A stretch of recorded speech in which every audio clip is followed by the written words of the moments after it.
नमस्कार आपण मानकु मोर YouTube channel को स्वागत। आज आम मधुमेह किंबा डायबिटीज विषय रे आलोचना करिबा। तेबे मधुमेह एक दीर्घकालीन अवस्था जहाँ शरीर ब्लड ग्लूकोज मेटाबॉलिज्म को प्रभावित करिथाय, जहा कि कोष पई एक गुरुत्वपूर्ण शक्तिर उत्स। यह सेतेबेले हुए जेतेबेले आपणकर अग्नाशय किंबा पैंक्रियास पर्याप्त इंसुलिन उत्पादन करे नाही किंबा शरीर एहा द्वारा तैयारी होइतिबा इंसुलिन को भल भाବରେ ବ୍ୟବହାର କରିପାରେ ନାହିଁ। ଏହା ରକ୍ତର ଶର୍କରା କିମ୍ବା ସୁଗାର ଲେଭେଲକୁ ବୃଦ୍ଧି କରେ, ଯାହା ସମୟ ସହିତ ଗମ୍ଭୀର ସ୍ୱାସ୍ଥ୍ୟ ସମସ୍ୟା ସୃଷ୍ଟି କରିପାରେ। ସ୍ନାୟୁ ଏବଂ ରକ୍ତବାହୀ ନଳୀକୁ, କିଡନୀ ଏବଂ ଆଖି ଉପରେ ମଧ୍ୟ ଖରାପ ପ୍ରଭାବ ପକାଇପାରେ। ତେବେ ମଧୁମେହର ଗୁଡ଼ାଏ ଲକ୍ଷଣ ହୋଇପାରେ। ତା ଭିତରୁ କେତୋଟି ଲକ୍ଷଣ ଆମେ ଡିସ୍କସ୍ କରିବା। ପ୍ରଥମେ ଆସିବ ପଲିଡିପ୍ସିଆ, ମାନେ ସାଧାରଣ ଠାରୁ ଅଧିକ ଶୋଷ ଅନୁଭବ କରିବା। तापर पॉलीयूरिया माने साधारण अपेक्षा अधिक थर परिश्रा करबाकू पड़े। तापर पॉलीफाजिया माने अधिक भोक लागिबो। तापर ओजन ह्रास, खाद्य किंबा व्यायामर उद्देश्यमूलक परिवर्तन नकरी मध्य ओजन ह्रास घटी थाए। एतद व्यतीत डायबिटीज रोगी क्लांत किंबा दुर्बल मध्य अनुभव करि थांती। आखि को झापसा दिसिबा, चिड़चिड़ा किंबा मूड स्विंग हेबा, घा किंबा क्षत सुस्थ हेबाकू बहुत समय लागिबा, बारंबार संक्रमण हवा जेपरिक माड़ी, चर्म किंबा प्राइवेट पार्ट्स रे संक्रमण बढ़ी जाए। टाइप 2 डायबिटीज रे हाथ एवं पाद रे निस्तेजता किंबा झिमझिम अनुभव करिबा, पिलामानंक क्षेत्र रे अबोध भाव रे बिछणा रे बारंबार परिश्रा करिबा मध्य टाइप 1 मधुमेह रो लक्षण होई पारे। तबे मधुमेह को दुई भाग रे विभक्त करा जायछि। प्रथमे टाइप 1 डायबिटीज, यह एक ऑटो इम्यून डिजीज जेउठारे शरीर रो प्रतिरोध शक्ति भूलवशतः अग्नाशय किंबा पैंक्रियास इंसुलिन उत्पादनकारी कोष बीटा सेल्स उपरे आक्रमण करी नष्ट करि दिए। जेनेटिक एवं परिवेशगत कारण गुड़िक एही प्रतिरक्षा प्रतिक्रिया को ट्रिगर करुथुबा बोली विश्वास करा जाए। तबे टाइप 1 मधुमेह को प्रिवेंट करा जाई पारिबो नाही।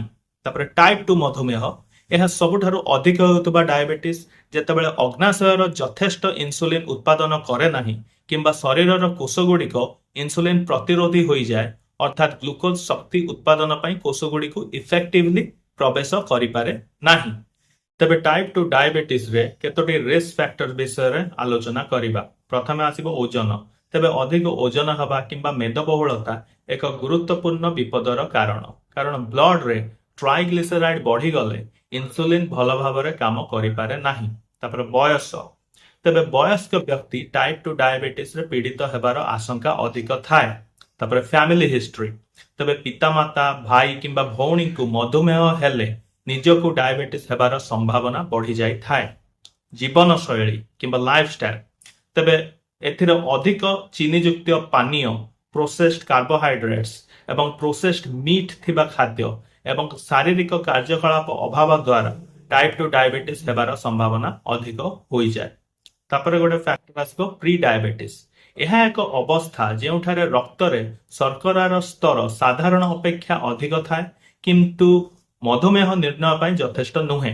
प्री डायबिटीज थिबा व्यक्ति मानक मध्य रे टाइप 2 मधुमेह हेबार आशंका अधिक थाए किंतु जीवन शैली रे परिवर्तन एही विपद को ह्रास करिबारे सहाय्य करि पारे। तापर आसीबो गर्भावस्था मधुमेह। तबे एही प्रकार डायबिटीज गर्भावस्था हार्मोन परिवर्तन जोगु विकसित हुए, जहाँ इंसुलिन को सठिक भाव में कार्य करिबार क्षमता को प्रभावित करे। यार रिस्क फैक्टर्स है गर्भावस्था अत्यधिक ओजन वृद्धि। तेबे डायबिटीज रो होमियोपैथी चिकित्सा बुझिबा आगरु यह बुझिबा गुरुत्वपूर्ण जे होमियोपैथी इंसुलिन चिकित्सा भली पारंपरिक चिकित्सार सब्स्टिट्यूट नुहे। रोगीर निरापत्ता निश्चित करिबा पई होमियोपैथिक चिकित्सा को एलोपैथिक चिकित्सा सहित एकीकृत करबाकू होई थाए। तबे होमियोपैथीर केतोटी मेडिसिन हैला। प्रथमे आसीबो सिजिजियम जाम्बुलानम। एही प्रतिकार पारंपरिक भारतीय औषध रे बहुत भाव में व्यवहृत होईछि। यह इंसुलिन सेंसिटिविटी बढ़ाइबा सहित यूरिन रे ग्लूकोज रो परिमाण कमाई थाए। तापर आसीबो जिम्नेमा सिल्वेस्ट्री। यह पैंक्रियास रो इंसुलिन तैयारी बढ़ाइबा सहित इंटेस्टाइन रे ग्लूकोज अब्जॉर्प्शन कमाई थाए। तापर आसीबो इंसुलिनम। तबे इंसुलिनम इंसुलिन हार्मोन रो प्रस्तुत। एही होमियोपैथिक प्रतिकार इंसुलिन प्रतिरोध किंबा अपर्याप्त इंसुलिन उत्पादन थिबा व्यक्ति को साहाय्य करि पारे। ତାପରେ ଆସିବ ଆପଣଙ୍କର ଫସ୍ଫୋରିକ୍ ଆସିଡ୍। ଏହି ପ୍ରତିକାର ପ୍ରାୟତଃ ଥକାପଣ ଏବଂ ମଧୁମେହ ସହିତ ଜଡ଼ିତ ସାଧାରଣ ଦୁର୍ବଳତା ପାଇଁ ରେକମେଣ୍ଡ କରାଯାଏ। ତାପରେ ୟୁରାନିୟମ୍ ନାଇଟ୍ରିକମ୍। ତେବେ ଏହି ରେମେଡି ମଧୁମେହ ସହିତ ବାରମ୍ବାର ପରିସ୍ରା ଲାଗିବାର ସିମ୍ପଟମ୍ ଥିଲେ ରେକମେଣ୍ଡ କରାଯାଇ ପାରିବ। ତେବେ ଏଇଟା ହେଉଛି ଆପଣଙ୍କର ଡାଇବେଟିସ୍ ମେଲିଟସ୍। ଯଦି ଏହି ଭିଡିଓ ଭଲ ଲାଗିଲା ତାହେଲେ ଏହାକୁ ଲାଇକ୍ କରନ୍ତୁ, ସେୟାର କରନ୍ତୁ ଏବଂ ମୋର ଚ୍ୟାନେଲକୁ ସବସ୍କ୍ରାଇବ୍ କରନ୍ତୁ। ତେବେ ଏତିକି କହି ମୁଁ ବିଦାୟ ନେଉଛି। ନମସ୍କାର।